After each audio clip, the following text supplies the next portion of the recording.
Goldman सैक्स की माने तो सोने में गिरावट की कम, बढ़ोतरी की उम्मीद ज्यादा है। गोल्डमैन सैक्स ने गोल्ड की कीमतों पर एक सर्वे किया है। पहले सोने और चांदी की कीमतें जान लेते हैं। MCX पर 10 ग्राम सोने के दाम मामूली गिरावट के साथ 1,27,300 रुपए पर पहुंच गए हैं। वहीं 1 किलो चांदी की कीमत 4,000 रुपए टूटकर 1,74,000 रुपए पर आ गई है। अब आते हैं गोल्डमैन सैक्स के सर्वे पर। गोल्डमैन सैक्स ने 12 से 14 नवंबर के बीच अपने मार्केट प्लेटफॉर्म पर एक बड़ा सर्वे किया। इसमें 900 से ज्यादा वैश्विक संस्थागत निवेशकों ने हिस्सा लिया। इस सर्वे में सामने आया कि 70% निवेशक मानते हैं कि 2026 तक सोना और ऊपर जाएगा। वहीं 36% निवेशकों का मानना है कि सोना $5,000 प्रति औंस के ऊपर चला जाएगा।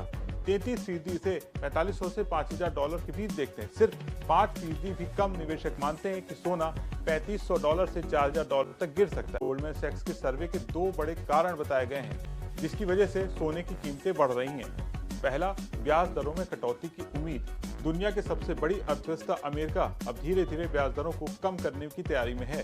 जब भी ब्याज दरें गिरती हैं, बॉन्ड से कम कमाई होती है, सेविंग अकाउंट पर रिटर्न घटता है, डॉलर कमजोर होता है, निवेशक वैकल्पिक एसेट्स की तलाश में निकलते हैं। ऐसे में सोने में निवेश तेजी से बढ़ता है। दूसरी वजह सेंट्रल बैंकों की बम्पर खरीद। सेंट्रल बैंक जैसे कि चीन, तुर्की, भारत पिछले 2 साल से सोना खरीदने में लगे हुए हैं। जब सरकारें और सेंट्रल बैंक सोना खरीदते हैं तो निवेशक समझ जाते हैं कि कुछ बड़ा हो रहा है, सोना सुरक्षित है। ये ट्रेंड अभी रुकने वाला नहीं है। साल 2025 में सोने ने जो किया वो किसी ने कल्पना नहीं की थी। सोना इस साल 61% ऊपर है। लगातार तीसरा साल डबल डिजिट रिटर्न, पहली बार $4,000 के ऊपर गया।